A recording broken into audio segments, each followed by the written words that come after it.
Good afternoon. Thank you all for being here today. This briefing is related to weather and one other issue.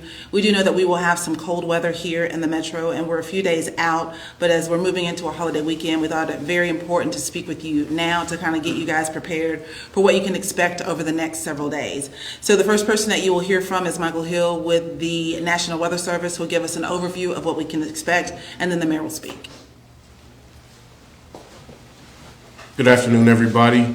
We're going to be going to a period of some colder weather starting Sunday night and lasting through at least Wednesday. So we'll go from Sunday night where we'll drop below freezing, and the big thing to message is that we have the possibility of not getting above freezing until Wednesday. So once we go down below freezing on Sunday, Monday during the day we should be at or below freezing. Tuesday during the day we should be at or below freezing, and then we won't probably not get back up to above freezing till Wednesday. So that's a long duration cold period that is very important for your pipes, pets, people, infrastructure. So it could be a long duration cold for at least 48 hours now.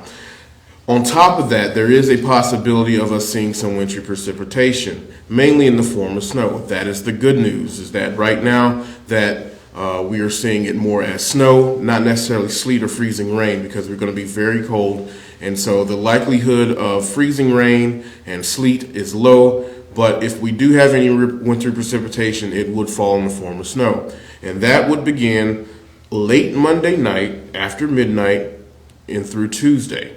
Right now, the trends for snow have been along I-20 and southward, right? So it could be that you get more snow south of Jackson or along the Mississippi Gulf Coast, which is not necessarily the norm, however, but this is the way it is playing out and the way it is trending right now. There still remains an outside chance that the snow band could shift north, and that puts Jackson in the greater area for snow. So right now it's still too far out to say how much snow or where is it actually going to occur, but the trends are along I-20 and southward. So that puts Jackson in a very high and likely situation of seeing some wintry precipitation over the next several days. So again, still too early to talk about amounts and exactly where, but we just want everybody to be aware of that. Now, the other thing about the cold weather is that we have wind chills. The wind chills could be, especially in the morning, could be in the single digits, possibly very low, teens and single digits over the next several days, or over the several days when we have that cold period. So that's, again, protect your pets, people, plants, pipes. Now is the time to prepare for the long duration cold and to prepare for the chance of some snow on Tuesday. Okay? Right. Thank you. Good afternoon. First, I'd like to thank Mr. Hill and the National Weather Service for keeping us updated. So while we are several days out from this anticipated weather, our goal here is to communicate early and often, to express to the residents that the city of Jackson has a plan, and a part of that plan is giving sufficient time for our residents to make their individual plans. So we want you to prepare. We understand that sometimes with inclement weather, not only can you have down trees lead to down power lines. Down power lines mean that you have to have plans within your home to how you will contend with that challenge until power is restored. We also want to make certain that we communicate for those residents amongst us who are without home. And so we have plans within our Constituent Services Department, as we've done in the past, as recently as last week, stand up a shelter within the city, and we'll be doing that as well. And so this requires an all hands on deck approach. Everything from our police department and our fire department to public works, constituent services on down. So again, we want to make certain that all of our residents are aware. So these plans actually begin with public works. We'll be looking at bridges and where they need to, put sand down or remediate as best they can. We understand that there are residents who live in Jackson now who may hail from colder areas where cold weather is a more frequent occurrence. We don't want you to be overconfident because of this experience. The reason that we typically shut down cities like Jackson in the South is because we do not have the regular infrastructure or the equipment in order to mitigate the challenges of snow and cold weather. So if we shut down a bridge, please do not pass up a barricade. If we advise you that you should travel slowly, or if it comes to the occurrence that we advise that you should reduce your travel to just about not traveling at all, then we ask that you heed that advice. But I'd like to start with Chief Wade in the Jackson Police Department, who is not only preparing for this inclement weather, but has been working hard to prepare for other events in recent days. So thank you, Chief Wade. Thank you, sir. You want to switch places? All right, good morning. Again, we're facing some inclement weather over the weekend, possibly and until next week. But this is an opportunity for us to show our greatness and excellence here in the city of Jackson. It's an opportunity for us to show our compassion, sympathy, and empathy for people who are in need or who may face challenges and adversities during this weather event. The Jackson Police Department will be out in numbers. We will be out working in lockstep with our brothers and sisters of the Jackson Fire Department, because we know that we have some people that will be in need of our services during this event. We anticipate moving to a 12-hour shift rotation to make sure we don't have to make these incremental shift changes. We'll have boots on the ground in numbers with the Jackson Police Department. I will be out and my command staff will be out as well. We ask that you take care of yourself, you take care of your family, and you take care of your neighbors, especially if they are elderly. God bless you and thank you. I'd like to thank you, Chief Wade, not only, as I said, for your preparation ahead of this inclement weather, but also everything that you've been doing to prepare for other public events that we've been having. Thank you, sir. I'd like to ask if Chief Sanders with the Jackson Fire Department would speak next, not only because we understand that, when you have inclement weather, emergencies are sure to take place, but also to provide our residents some tips of what they should do ahead of this cold weather. If you're using space heaters, he wants to give you advice to how you handle that. We know that people often set fires. We want you to do, any effort that you make to stay warm, that it be done safely and in an informed way. So with that, Chief Sanders, thank you. Good morning, everyone. As the mayor stated, we want everyone to be safe. In the Jackson Fire Department, the always ready team that you all love, we're your most loved fire department. We appreciate Chief Wade for allowing us to work in lockstep, but we will shore the Jackson Fire Department team up. Yes. Shore them up, not show them up. Yes. But as the mayor stated, we want everybody to be safe. And so the Jackson Fire Department, the men and women, right now up until the event, they are taking the necessary measures to make sure that all their equipment is operational, that it is topped off with fuel. So in the event that we have to respond, the guys are always ready. Our emergency support function will remain the same, and that is to respond to all emergencies to save lives and property. We like to offer some tips that we believe that will keep our community safe to the community.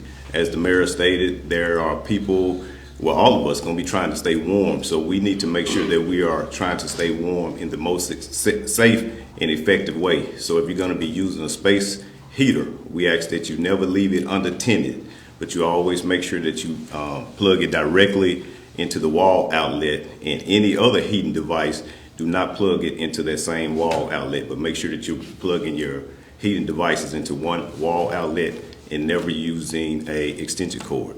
You want to make sure, again, that you're never leaving it unattended. So if you have to leave the room or before you go to bed at night, make sure that you do turn it off. Keep 3 feet of clearance around the space heater from anything that could burn, because we don't want any accidental fires. If you're going to be using your fireplace, make sure that you do have a metal or a glass screen in front of the fireplace so embers won't get past that metal or glass screen. You want to make sure that your damper is always open when you're using it, and hopefully everybody has already had a professional to come out and clean your chimney, because we know a lot of times that when you don't have your chimney clean, you have a buildup of creosote, which starts fire. So we ask that hopefully everybody has already had their chimney cleaned, so we want you to make sure that you're using your chimney safely as possible. We also want to make sure that you're testing your smoke alarms. Smoke alarms are a key part of our home fire escape plan, and we encourage our residents to make sure that you're testing your testing your smoke alarms monthly. Test the smoke alarm. If it's not working, make sure that you do replace it. And right now, the Jackson Fire Department has a working smoke alarm program to where we'll come out and install working smoke alarms in your home if you live inside the city of Jackson for no charge. We will install those smoke alarms in your bedrooms and inside every hallway. So you can call 601-960-1399 to sign up for our smoke alarm program. If you have heating, gas fuel appliances, or you have gas in your home, we want to encourage you to make sure that you do have carbon monoxide alarms. Carbon monoxide alarms will notify you in the event of carbon monoxide in the home. So if you do have gas appliances, make sure that you do have working carbon monoxide alarms, and just as testing your working smoke alarms, do that monthly as well. And as the mayor stated, with the fallen limbs, somebody is going to go without power. Their power is going to be interrupted, and a lot of times people have generators. So we want you to be safe with your generator. So if you are using the generator, make sure that you are setting the generator up as far away from the home as possible. Make sure that you're not storing it or using it in your garage. Some people think that you can use it in the garage, let the garage up. No, set your generator as far from the home as possible.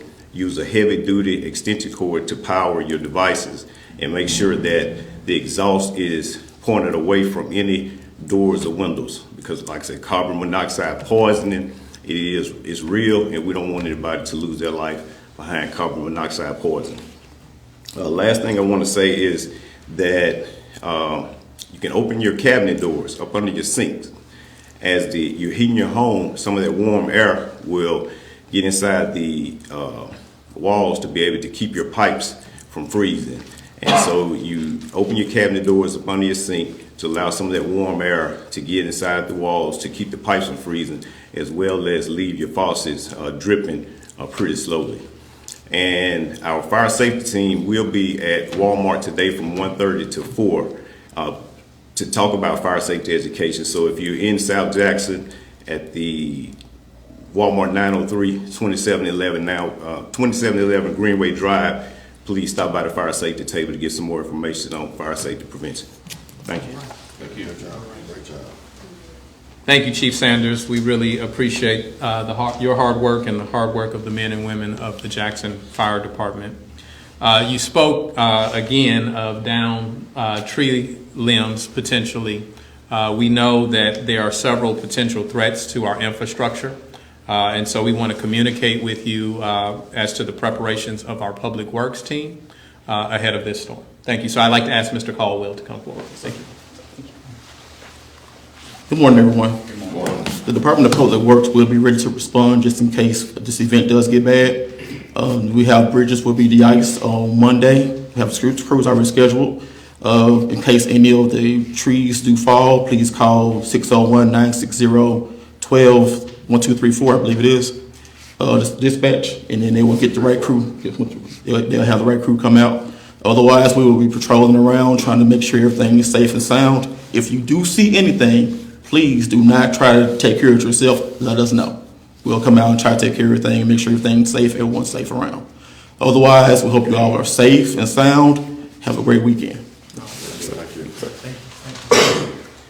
Thank you, Mr. Caldwell. And again, if there is a barricade in place, do not move it. It is there for your safety and it is there because we recognize the potential threat that it poses. So Mr. Hill told us that we could see a dramatic decrease in the temperatures, and the windshield could be, I believe, below the teens, possibly, but certainly, the windshield will show low temperatures, and we are expecting that Sunday night. And so we're going to stand up operations as early as Sunday for the emergency shelter for either individuals who are homeless or individuals who lose power. I want to make it clear that it is available to anyone who is in need of shelter in the midst of these colder temperatures. So I'd like to thank Chris Gray and Constituent Services for their preparation ahead of this storm, and I'd like him to communicate further as to what we're expecting here. Thank you, Mr. Mayor. In an effort to prevent injuries and deaths to our unhoused sisters and brothers and residents without a heating source, the City of Jackson, along with our partners at Shower Power, are preparing to activate shelters or cold weather centers. We will be activating Champion Gym on Sunday evening. Champion Gym is located at 1355 Hattiesburg Street, which is near Jim Hill High School. We are asking that the residents that do not have transportation to reach out to us. They can call us through the Mayor's Action Line at 601-960-1111, and we will try to attempt to accommodate those that need assistance in getting to a safe place. We're also asking that the ones that would like to contribute items to us, that you reach out to me at 601-906-4112. We are only asking for hot food donations, as well as if there's any clothing donations to be made, it can only be T-shirts, men and women's underwear, things of that nature. We do not need any more jackets at this time. Also, we want to emphasize that if you take up residence at one of the City of Jackson shelters, that you will be treated with dignity and respect. So do not hesitate to come out and be in a safe place, because we're going to take care of you. Thank you. All right. I'd like to, in addition to thanking Chris Gray and Constituent Services, I'd like to thank our community partners that help us stand up these shelters. Earlier this week, we were asking residents to contribute snacks. I think we also talked about maybe if you were planning on providing hot food to those that are at the shelter. We provided a email address or a website that you can go and sign up. I don't have that present on me right now, but we will post that with the city. We know that we have many residents who are concerned for more than just themselves and their own household. They often show generosity and provide for others. And so we're grateful for that. In fact, we need that. And so I just want to commend those residents and give them an opportunity of where they can provide. Again, I want to thank not only our police department, our fire department, our weather service, Constituent Services, and Public Works. I hope that you take a few things from this press conference. One, while we are several days out, the city has a plan. We are paying attention to the weather, and we're getting prepared. Two, I ask that you get prepared. We understand that people may want to go to the grocery store ahead of this inclement weather. And so we're giving you opportunity that everybody doesn't have to be at Kroger all at once, right? You can start today so that you don't have to endure those long lines. But from all indications, Mr. Hill, we will be seeing some colder temperatures in the city of Jackson, and that can present some threats. Let me let you know something else. If there are emergencies, if it's a non-emergency but a need that the city respond to, We ask that you keep our 911 line free for other emergencies, and instead you call 601-960-1234. That's easy, 960-1234. Take other questions now before we turn it. Okay, I'm going to take the questions that you have related to weather more immediately, and then there's one other issue that we have following this. Yes. Do you have an estimated time when that emergency shelter will open on Sunday evening? You know, they anticipate around 6 p.m. Yeah. All right. So we'll be ready to accept people, and we know that we had a lot of people take advantage of it last week. We had more than 100 individuals seek shelter with us. So for those that are providing snacks, hot meals, we can use them, right? We could use it. And this is potentially a more prolonged period of time than the last time that we had to open up the shelter. So while you're out at, I'm going to say another grocery store so I don't seem biased, you know, while you're out at Whole Foods or Corner Market, you know, or Save-A-Lot getting snacks. Piggly Wiggly, all right, now whoever I don't say is going to feel left out. Any store. Any store, right, in Jackson, right? We want you to not only be able to take care of yourself, but help out for those that are seeking shelter. Yes, sir. The police department's opened the training academy before for folks to go in. Will that be available this time around, given the wind chills are so cold? We are looking at other city facilities in the event that we need them, but we will communicate further, you know, as the need arises. I do want to add that we will be providing security at those locations. Champion Gym or whatever facility they designate as a shelter, we will be on the inside and the outside to make sure our citizens are safe. Yeah.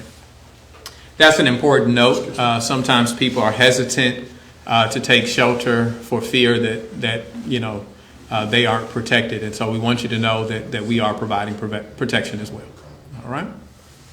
Again, please get prepared, and thank you for taking note to these precautions and information that we've provided. With that, I have another matter. Y'all can stand here if you want, but you're going to have to take some questions if you... We're getting to work. All right. All right, so we just wanted to provide another update. We know that the media has been tuned in to the happenings with Thalia Mara Hall. And so it was anticipated that we would be able to say we are officially open today. And we said that everything was tracking on schedule. And that was in fact true. We said that the only thing that could hold us up is, you know, an unforeseen occurrence. And unfortunately, I stand before you because there are some unforeseen circumstances that have delayed us, we believe, just merely a short period of time. So I'd like to ask if Mr. Imad Al-Turik, who has been gracious enough to serve in a third party role, managing program or project managing over this particular work, if he could share those details with you. Thank you. Thank you, man. Good morning. As you know, the Thalia Mara Hall improvements have been substantially complete. Last Tuesday we found through the testing that we've done that there is still some remnants of mold and other environmental needs that need to be corrected. So we shut down the facility for 2 days. We fogged it. In the haste of doing this, the contractor assumed that the problem came from the carpet. So he actually wound up cutting a small amount of the carpet in the auditorium, probably around 100 square feet of that area. And when we came back Thursday, after the fogging and the test results came back, we discovered that actually the problem is not from the carpet, and he should not have disturbed it. But from visual inspection of what was under the carpet, it appears that there was asbestos. So we immediately sent a sample to the lab, overnighted it yesterday. We're hoping that we get the results sometime this evening. If the results are negative, then we can move forward and actually getting everything completed next week by getting the fire marshal inspections and getting everything done so we can reopen next week. If the results are positive, as we suspect, this is probably going to take another week to actually contain that asbestos and remove it from the facility. Really, our utmost importance right now is the safety and the environmental compliance of the building, even if we are a few days or a week or two behind schedule. But everything is substantially complete, and we're expecting really no later than the end of the month we will be reopened, and hopefully sooner if the results today are negative. All right, thank you. Mr. Alturk, again, I thank you for your hard work, those contractors that have been supporting this work. For those that are unfamiliar with the nature of asbestos, first of all, just about any building that was built 40 plus years ago more than likely contains some level of asbestos. Asbestos is actually not harmful if undisturbed. Once it is disturbed, as potentially happened in this case, then you have to make certain that you remediate it, that you remove it safely so that it provides no harm. So the fact that the carpet was moved at that time, unfortunately, if it does in fact prove to be asbestos, would have been the interruption that we want to make sure that we contain and address. So outside of that, everything that we've been telling you, we have substantial completion. We've been working down the checklist to ensure of that, but unfortunately, which happens with any type of construction project, sometimes when you open the wall, you find something that you could not see, right? So we just want to ensure that as we open, we can do so safely, and residents can enjoy without fear of any harm to their health. All right? Yes, sir. Charlie first. I'll go. So the asbestos was just found underneath the carpet. How do you know that other areas of Thalhimarra doesn't have asbestos as well? Well, I don't. Well, I'll have Mr. Alturk come. I don't know that we don't know that, right? But if undisturbed, it isn't a problem, Charlie. Right. So what we don't plan on doing is going around digging and possibly disturbing something that there is no justification for disturbing. Yeah, there was a few areas that actually we knew that there was asbestos in. We tested it, we verified it, and it was contained by the contractor. So the areas that actually were disturbed, we took care of it. The areas that are undisturbed, like the mayor indicated, is not really an issue right now. Another question in the back there? What's the update on the busted pipe, and will that be repaired before the cold temps come, and have you found the funding for it yet? Yeah, the funding is in place. We already actually gave the purchase order to the contractor. They're supposed to actually do this Monday or Tuesday, and it should not take more than a couple of days. So while concurrently we're working on the other remediation components, this will be completed. Also, the rigging, is going to be substantially completed tonight, and we're going to be testing the rigging system sometime tomorrow. So this should be also completed prior to the remediation work. Yes. And so I'm sorry, you might have said this, but so if the asbestos comes back as positive, Thalhimarra will still open next week, or will it be the week after that? No, it'll probably be the week after that if it's positive. If it's negative, we will be complete next week. Because we still, once we get everything is cleared, we have to ask the fire marshal to come and do a final inspection. And of course, obviously, we are hoping that this will move quickly, but it depends really on his comments that we need to address. Right. So that's why we're saying sometime next week, if the results are negative, by the end of next week, we should be ready to reopen. If it's negative, then they need to remediate the asbestos next week, and the following week we have to do the fire marshal inspections and the other items, and we expect by the end of the month that we will be completed. And how confident are you that it is asbestos or not? Well, from visual inspections, our team felt pretty confident it is asbestos. But again, you can't really 100% say a visual inspection. That's why we wanted to take precautions and send it to the lab to be tested. If you're open within the next few weeks, are the elevators and escalators ready to go, fully functioning? No, the elevators and the escalator is not really part of the scope of this stage of the work. This one, there's a lot more improvement in phase 2 that the city did not have funding for. What we are fixing is primarily to take care of the emergency components, and that's really the first phase of the project there. So there will be other things that will be done after the reopening. The fire curtain has to be installed, which is going to be done sometime in April or May. The purchase of the second chiller and the installation of the first and second chiller will be done probably in May or June, but this is not going to impact the reopening of the facility. The other elements, there's significant improvement to the facility that requires budgeting by the city that could happen in the next couple of years. All right. If no further questions, again, we wanted to make sure that we communicated transparently as to where that work was, and I will return to our prior subject matter and request that all of Jackson's residents or anybody in the area prepare ahead of the inclement weather. Thank you so much.